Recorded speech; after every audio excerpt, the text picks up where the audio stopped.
Boa tarde. Opa. Ei. Não, para o povo ouvir mesmo, para ter aquela coisa assim, ó, vamos ouvir duas vezes a palavra, se for preciso. Aqui e ali, ainda vai gravar e vai ouvir em casa. Bom, boa tarde, gente. Semana passada, então, nós já estávamos aqui passando, né, fazendo uma viagem com o apóstolo Paulo e companhia. No capítulo 18, nós falamos sobre ele em Corinto, né? E tudo que aconteceu lá na cidade de Corinto e tal.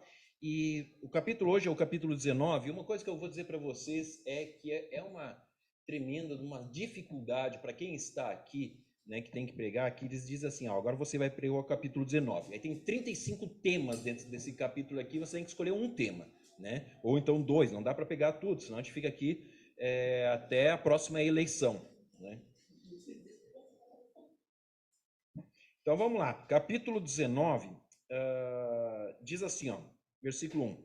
Enquanto Apolo estava em Corinto, Paulo, atravessando as regiões altas, chegou a Éfeso. Ali encontrou alguns discípulos. Okay? E aí vai continuar a história. Tá. Bom, o que para nós é importante aqui é que Paulo chega em Éfeso. Ele está de Corinto, ele está indo para a cidade de Éfeso, que é uma cidade super importante, um porto muito legal, né? Uma cidade cosmopolita. E era uma cidade tão importante dentro do Império Romano. Quando eu faço isso aqui é para a gente entrar ali, né? E a ideia hoje é que nós, semana passada nós falamos sobre as batalhas, né, que acontecem na vida, as batalhas de uma forma geral, principalmente para o cristão. E hoje é uma estratégia, a gente vai falar sobre uma estratégia de batalha. Como que Paulo, ele chega, né, nos lugares e ele tem uma estratégia, a estratégia dele é bem clara. Ele já chega com um plano, né, definido, um plano de ataque bem definido. O esquema de jogo dele está acertado, é um 4-4-2, ok? Com os atacantes bem lá na área mesmo, os laterais subindo, enfim, isso não importa, entendeu? Mas a ideia dele é ataque, a ideia dele é ir para frente, ele não está lá para segurar o 0-0, ok? Como certos times fazem por aí hoje em dia, né? Que não conseguem. Mas o capítulo 19, então, tem essa toada lá em Éfeso. E aí, o que acontece?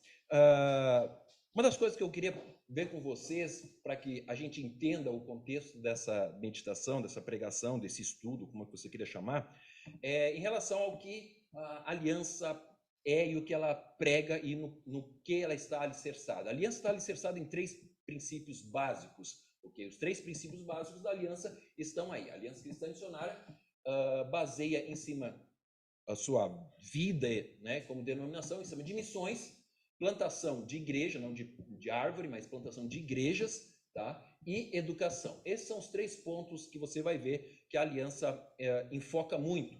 Qualquer atividade que você vê dentro da aliança sempre está trabalhando nesses três pontos. Okay? Então, por exemplo, você tem ali missões. Nós temos um departamento de missões, que é o DMA.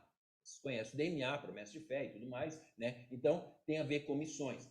Plantação de igreja, existe como se fosse o DMA, mas dentro da aliança uma parte que é chamada de foco missional, que é justamente o trabalho que trabalha com pessoas que estão fundando igreja. Então, tem o DMA, tem o foco missional. E nós temos a parte de educação, que basicamente é o nosso seminário, né, o seminário A.W. Tozer, que é onde que eu trabalho, eu e a Rony trabalhamos nesse seminário. Então, se você olhar, a vida da Aliança trabalha basicamente esses três alicerces, e aí desde sempre isso foi assim. Tá? Desde que a Aliança é Aliança, quando o Simpson ainda não tinha barba, não, ele já tinha barba, tá? Mas quando ele pensou em aliança, né, ele pensou em três fundamentos, que seria missões, plantação de igreja e educação, no caso aqui, educação teológica. Isso começou bem lá vamos assim dizer, nos primórdios da aliança, a tal ponto que aí, né, nós temos aqui uma foto isso daqui não é em 83, tá? É em 94, 95. Essa é a turma que se formou no seminário da Aliança chamado Instituto de Treinamento Missionário, que foi o que o Simpson fundou.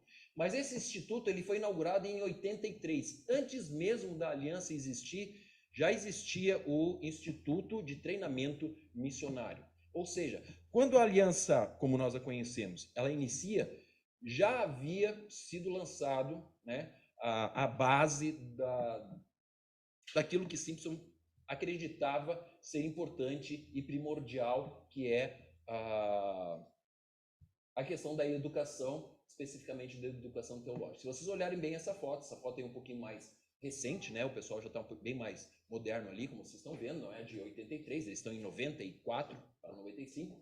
E algo que você vai perceber que é interessante, dessa turma aí, que eu não contei, eu deveria ter contado, mas eu não perdi tempo, se você quiser fazer isso agora, pode fazer, tá? Mas você vai perceber o seguinte, que você vai ter quase, eu acho que poderia chutar em uns 40% de mulheres. Isso é uma das características do seminário que o Simpson fundou, era a questão da inclusão, não somente de mulheres no campo missionário, mas também de, vamos assim colocar, como está sendo gravado, espero eu, né, de afrodescendentes também nos Estados Unidos. Você vai ver muitos, né, afrodescendentes que estudaram, inclusive a primeira turma de missionários havia pessoas afrodescendentes, se você gosta dessa palavra politicamente correta, então fica assim. Mas o que importa para nós aqui é que isso era uma inovação na época. Na época você não tinha mulheres fazendo seminário, pois não? Mais ainda, eu fico virando, não dá para ouvir nada. Tá bom, então eu vou ficar aqui, obrigado. Tá, então, gente, como eu ia dizendo, melhorou? Vou ficar aqui meia hora parado aqui. Vou ficar. É que aquele ali é bem melhor. Eu não, esquece. Não tem. Eu já consigo ficar parado aqui, né? Que geralmente a Rony sabe que eu fico andando para um lado para o outro, né? Então, tinha gente de várias idades, inclusive jovens. A primeira turma que se formou, o rapaz mais novo, tinha 18 anos de idade, ok? Que era esse afrodescendente, inclusive, certo? Então, essa é uma questão que o Simpson, ele prezava muito. Nós temos que formar, nós temos que dar acesso à educação para os nossos missionários, para aquelas pessoas que vão tocar a obra missionária. Então tá, já vamos passar do preto e branco, vamos para frente. O texto de hoje, basicamente, e eu falei que Paulo estava em Éfeso, mas o que eu quero ler, como eu disse que eu tenho que escolher um texto, né, uma parte dele, diz assim, ó, lá em Atos 19, 9 a 12. Agora não está tendo problema não, né? Tá ótimo assim? Tá. Mais ainda? Então, gente, eu vou cantar agora uma música. Eu vou cantar uma música agora, em especial. Brincadeira. Vamos lá para o texto, então. Paulo, então, afastou-se deles, tomando consigo os discípulos, passou a ensinar diariamente na escola de Tirano. Isso continuou por 2 anos, de forma que todos os judeus e os gregos que viviam na província da Ásia ouviram a palavra do Senhor. Deus fazia milagres extraordinários por meio de Paulo, de modo que até os lenços e aventais que Paulo usava eram levados e colocados sobre os enfermos. Estes eram curados e suas doenças e os espíritos malignos saíam deles. Ok, esse é o texto então que nós vamos meditar um pouco hoje. Eu quero dizer uma coisa, para quem estava semana passada aqui, vocês viram que rolou uma tensão aqui entre eu e a minha esposa, né? Porque eu disse uma coisa, ela me olhou, eu vi que quando ela me olhou, eu disse, eu acho que eu pisei na bola, falei alguma coisa errada, e aí surgiu aquela situação, né? E depois, indo para casa, né, onde nós discutimos, em bom sentido, gente, uma discussão cristã verdadeira. A Raíssa está de prova que não houve nenhum problema entre nós. Eu mantive as 2 mãos no volante, certo? Foi tudo bem. Mas nós chegamos a uma conclusão, certo, Rony? Nós chegamos a uma conclusão. Sim, Paulo, eu perdi, logicamente, a discussão. Não perdi, não. Eu acho que, como, né, foi um empate. Para mim, foi um empate. Já a Raíssa disse, pai, você perdeu. Então, tá. A questão é que se Paulo ele era formado ou não, essa que era a discussão, né, Rony? E passamos a semana inteira, inclusive quando nós vínhamos para cá, eu tive que interrogá-la novamente para saber se ela não tinha mudado de opinião, né? E não, ela não mudou de opinião e ela deu os seus argumentos e eu acredito que, no final das contas, eu estou certo em concordar com ela. Tá? Próximo. Uma das coisas que nós vemos nesse texto que nós lemos aí, do capítulo 19, são 2 partes bem distintas, ok? Você vê a parte de educação, certo? E você vê a parte do poder de Deus sendo manifesto. Quando você olha na questão da educação, é interessante que o texto ele nos dá alguns detalhes impressionantes. Ele fala que Paulo, ok? Paulo, esse nosso camarada Paulo, ele tem uma maneira, um sistema de fazer as coisas, ok? E o texto fala que ele passou a ensinar, ou seja, Paulo, ele entendia que educação era algo primordial, era algo fundamental para a fé cristã. Sem ensino, ele acreditava que o cristianismo poderia ruir e acabar facilmente. Isso nós podemos ver, né, no nosso mundo hoje em dia, principalmente no nosso país, onde a educação está indo tão mal, e aí nós temos as consequências, né, de uma falta de educação, né, no sentido de não, né, de ser mal educado, mas que se espalha pela sociedade, certo? Então, Paulo entendia que era preciso um sistema. Ele passou a ensinar especificamente a respeito das Escrituras, a respeito de Jesus.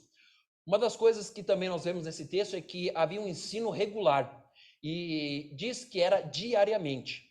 Tá? Eu não sei se aqui eles estavam contando o domingo ou não, mas digamos que era de segunda a sexta, todos os dias, diariamente, Paulo estava lá. Porque sábado não, porque ele ia para a sinagoga, então não tinha aula. Os alunos levantavam a mão e diziam, graças a Deus nós não temos aula com o professor Paulo, né? E aí eles iam para a sinagoga ou eles iam para algum tipo de reunião no sábado. Mas diariamente o texto fala que Paulo ensinava, ou seja, havia um sistema, havia aquela questão, segunda-feira matemática, terça-feira português, quarta-feira física, quinta-feira biologia, sexta-feira aí tinha alguma outra matéria, educação física, né, porque ninguém é de ferro, certo? Era mais ou menos essa ideia que está atrás do texto, diz que diariamente ele ensinava aos seus discípulos, ou seja, havia um sistema, havia uma maneira como ele estava colocando. Você imagina que todos os dias. E aí entra a questão de um período de 2 anos. Rapaz, ter aula com Paulo 2 anos deve ser uma coisa interessante, né? Para você ler uma carta de Paulo já é difícil, você imagina ouvir o camarada 2 anos, né? Você abre lá a carta lá aos Romanos, ou então a carta aos Efésios, e todos esses outros aí, você... O que ele está falando, né? Você se perde, às vezes, no meio do raciocínio de Paulo, porque Paulo era assim, ele falava demais, mais do que eu, 3 vezes. Tanto é que um cara morreu porque ele falava demais. Não sei se vocês lembram dessa história. Tem um cara que morreu porque Paulo falou demais. Lembra dessa história? Tem um menino lá que estava sentado na janela, Paulo estava falando, pregando, o menino caiu no sono, caiu da janela, né, lá embaixo, morreu. Aí Paulo teve que parar a sua pregação, de 35 pontos, ele foi lá, ressuscitou o menino, voltou e continuou os outros 35 pontos que ele tinha ainda para continuar. Então Paulo era assim, ele não parava. A tal ponto que teve não é um rei, mas é um cônsul, acho que diz assim, Paulo, as muitas letras te fazem delirar. Por acaso você está querendo me persuadir a ser cristão? Para de falar tanto, Paulo. É basicamente isso, ele corta Paulo no meio da sua pregação.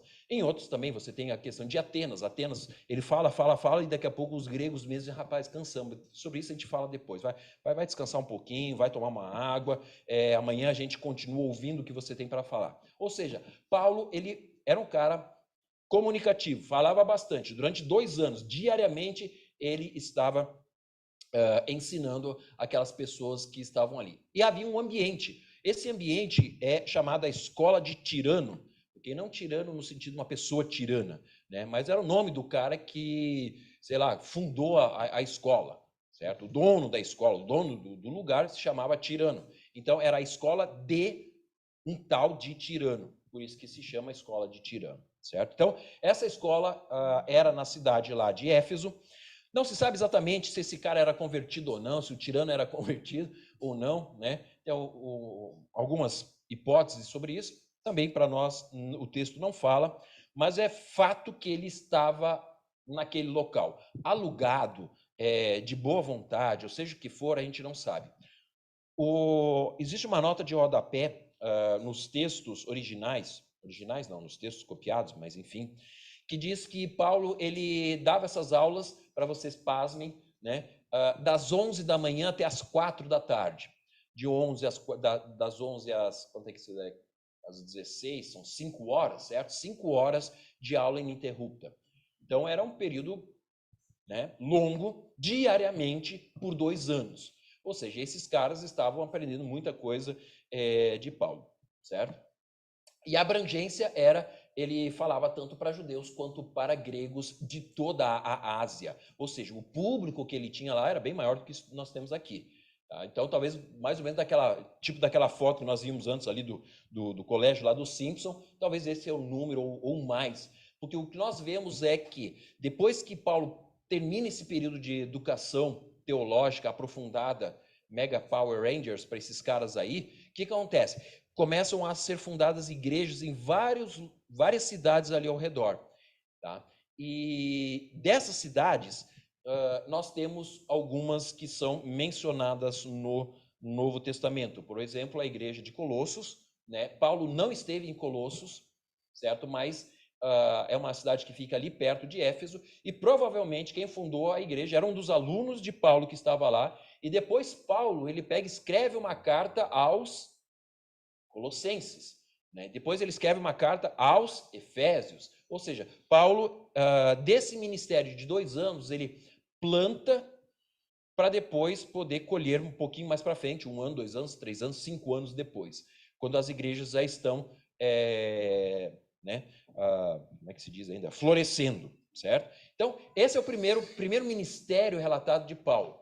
Durante 2 anos, esse camarada, regularmente, diariamente, passou a ensinar na escola de Tirano a judeus e gregos de toda a Ásia. A Ásia aqui é uma província, não é toda a Ásia que nós chamamos hoje, né? Que vai lá como é que ainda? De Israel até o Japão. Não é essa a Ásia. A Ásia era uma província do Império Romano, tá? Que fica onde é hoje a Turquia. Tá bom? Então, ele ele dava aula para esses caras.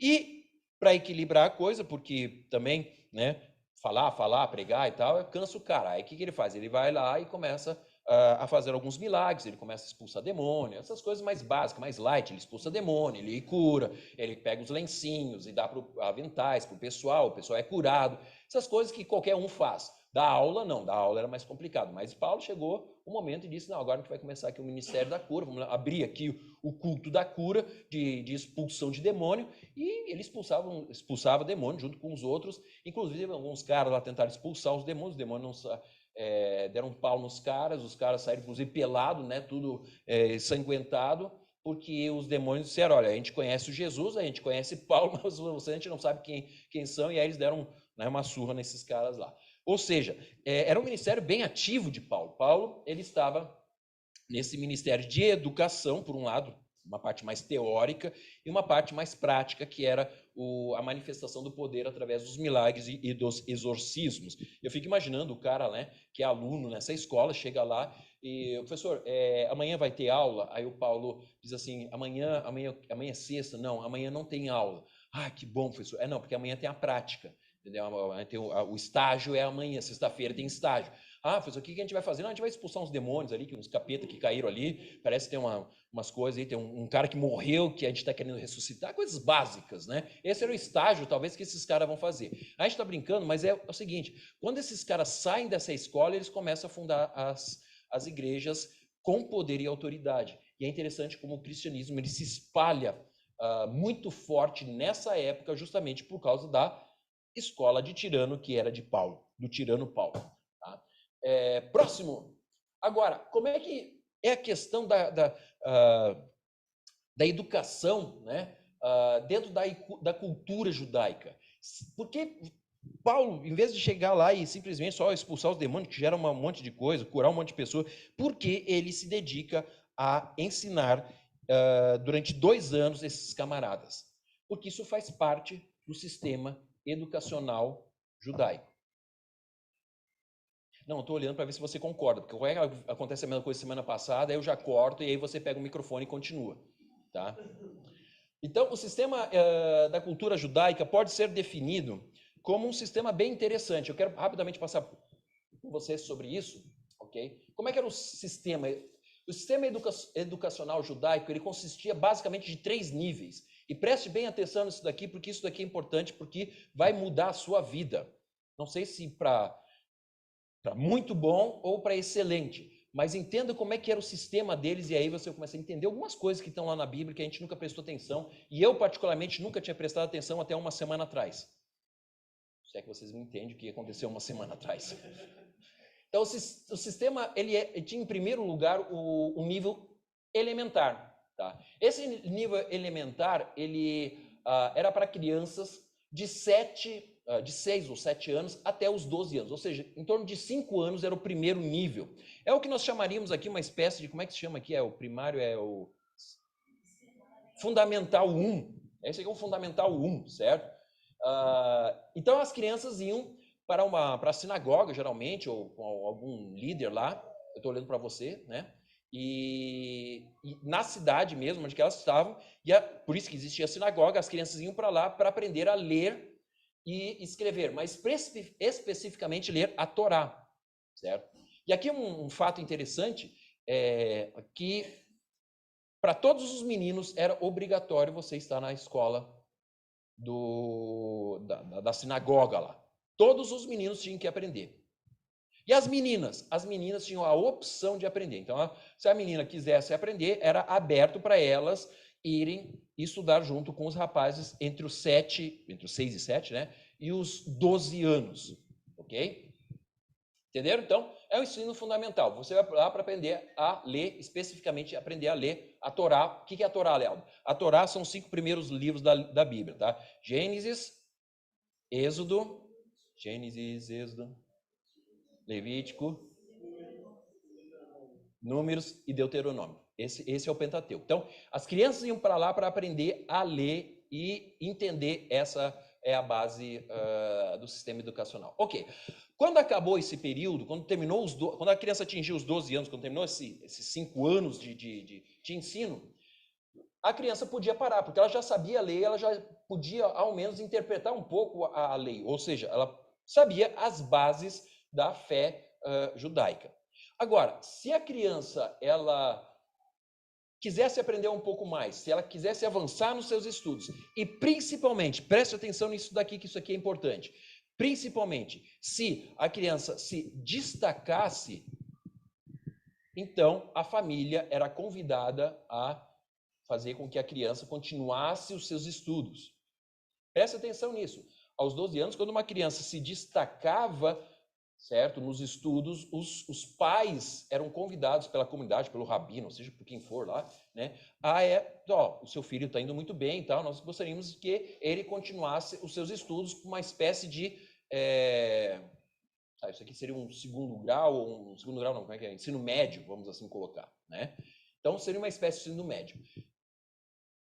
Você está lendo antes, né? Você leu e já colocou, né? Porque aí começa o ensino médio. O ensino médio era dos 12 aos 17, mais ou menos. Ok? Então, dos 12 aos 17 era o ensino médio, onde eles iam começar a estudar a Mishnah. E aí eu vou chamar a Rony aqui na frente. Não, eu vou chamar a Rony aqui na frente para explicar o que é Mishnah. Então, o primeiro é a lei. O segundo é a Mishnah. O que é a Mishnah? A Mishnah é a tradição oral dos judeus. Certo? É como, vamos assim dizer, era um complemento da Torá, o que não estava escrito na Torá, mas o que eles acreditavam, aqueles fundamentos principais da fé da fé judaica, era a tal da Mishnah. E a Mishnah não era escrita, a Mishnah era decorada. Era transmissão oral, ela não estava escrita. Por isso que quem ia para esse nível já tinha que ter um pouquinho mais de conexão com as coisas, porque ela teria que decorar toda a Mishnah de cabo a rabo, ou seja, não era simplesmente agora só ler, ela tem que ler a Torá, ela tem que decorar a Mishnah, que é as interpretações do texto, né? E depois você vai ter a tradição oral, desculpa, e depois você ainda vai poder transmitir isso para outras pessoas posteriormente.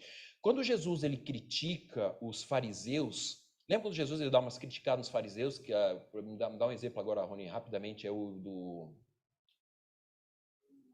lavar as mãos, exatamente, do lavar as mãos.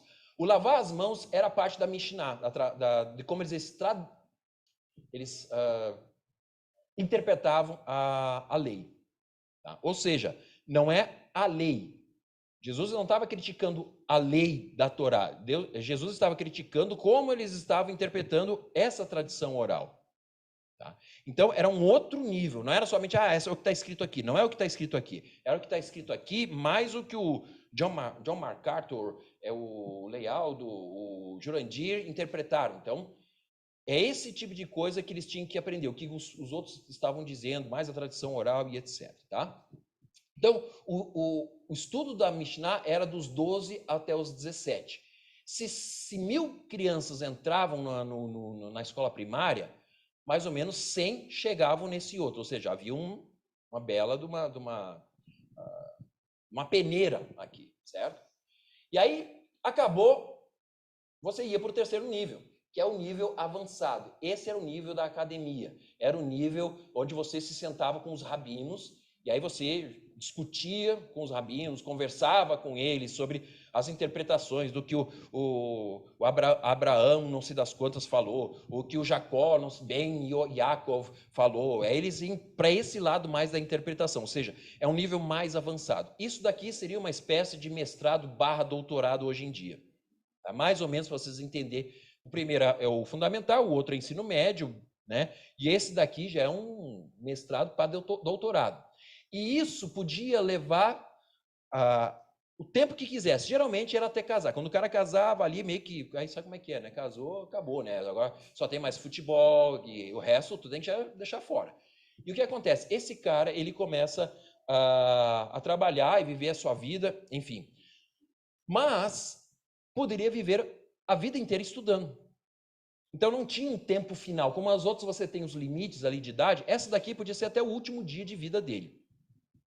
Agora, tem um momento em que esse cara, ele era avaliado lá pelo rabino, pelo sinédrio, e um monte de pessoas lá, que eram as autoridades, e se essa autoridade chegasse para o camarada e dissesse assim, não, esse cara, ele tem condições de debater, ele conhece a Mishnah, ele conhece a lei, conhece todas as coisas, conhece o rabino, não sei das quantas, ele é um gênio da história, o que acontece com esse cara?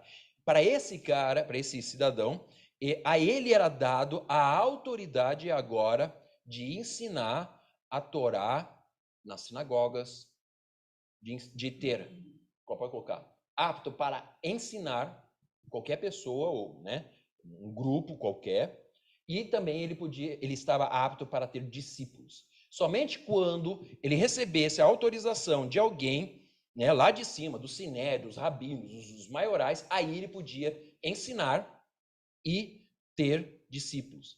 Até esse momento, antes dele chegar nesse daqui, ele podia discutir numa sinagoga, mas ele não podia ensinar. Discutir assim, ó, você tem uma opinião? Eu também tenho uma opinião, vamos conversar aqui, vamos discutir. Qualquer judeu podia fazer isso. Mas ensinar, pegar lá, né, o microfone, falar lá na frente, é somente o cara que tinha esse PhD dos judeus aqui, senão não podia. Agora, próximo. Jesus e o sistema de educação. Quando vocês percebem, né, o texto de Lucas diz assim, ó, quando ele completou quantos anos, Jesus? 12. Quando Jesus completou 12 anos de idade, eles subiram à festa conforme o costume, estão indo para Jerusalém. Depois de 3 dias, o encontraram no templo sentado entre os mestres, ouvindo-os e fazendo-lhes perguntas. Todos os que o ouviam ficavam maravilhados com o seu entendimento e com as suas respostas. O que está acontecendo aqui? 12 anos, Jesus acabou o primeiro round.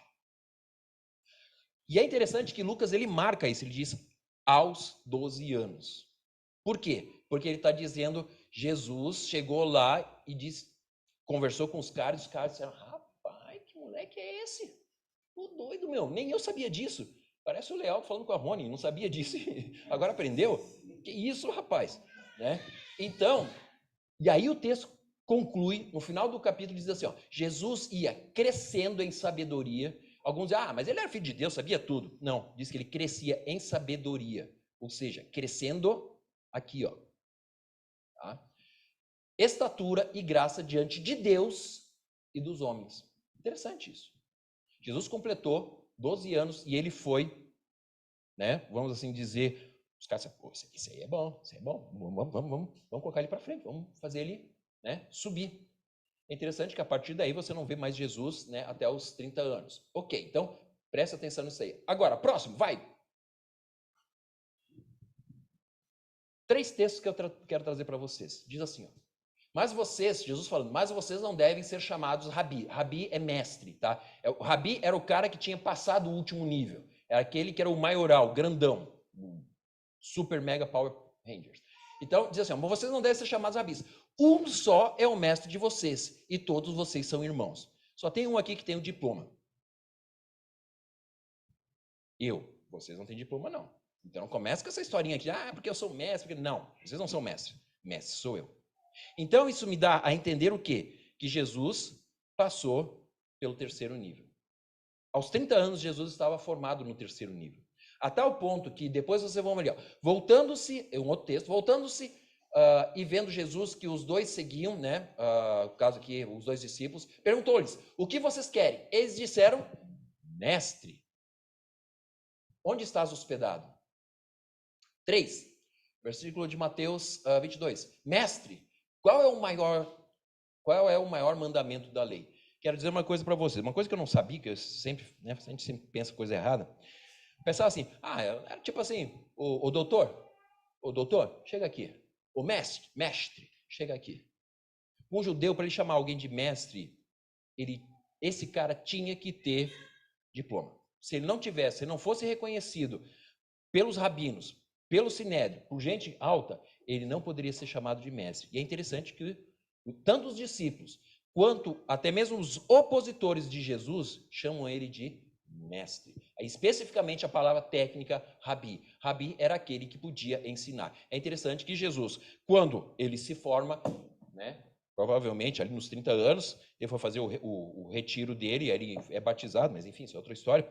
O que acontece? Ele chama discípulos. Só podia ter discípulos quem era mestre.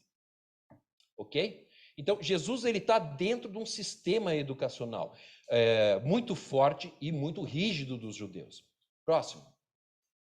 E Paulo? E aí que entra aquela questão de semana passada. E Paulo? Quando que alguém chamou Paulo de mestre? Nunca. Quando Jesus disse, eu sou o mestre? Nunca. Quais são os discípulos de Paulo? Não tem. Consequentemente, Paulo não era um mestre. Mas ele era inteligente? Era. Ele era grandão? Era. Ele era poderoso? Maravilhoso. Mas ele não era mestre. E aí aqui, só a fofoquinha que entra, que vem no carro, né? Nessa meia hora de carro, lá de casa até aqui, a gente chegou à seguinte conclusão. Provavelmente, Paulo, ele é grandão, ele é poderoso, ele conseguiu lá a carta, né, para poder matar os caras lá em Damasco. Eu estava brincando, né, com a Rony, dizendo, eu acho que o estágio final de Paulo para se tornar mestre era ir fazer o estágio lá em Damasco. Porque o cara era tão grande, mas ele não se forma. Você não vê, pelo menos isso, no texto, em lugar nenhum. Não há nenhum registro de Paulo sendo o grande mestre como Jesus foi. Paulo não era rabi. Jesus era.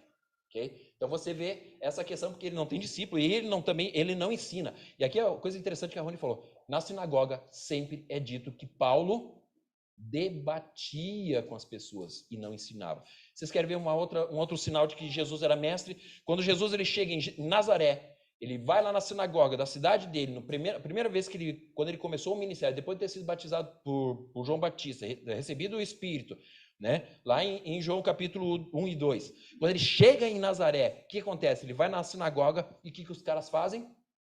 Entregam para ele o rolo de Isaías, ele abre o rolo, ele lê, fecha e senta. E o que os caras da sinagoga dizem? Você não vai pregar? Quando eles dizem isso, gente, só podia, como eu disse para vocês, pregar, só podia compartilhar, ensinar quem era mestre.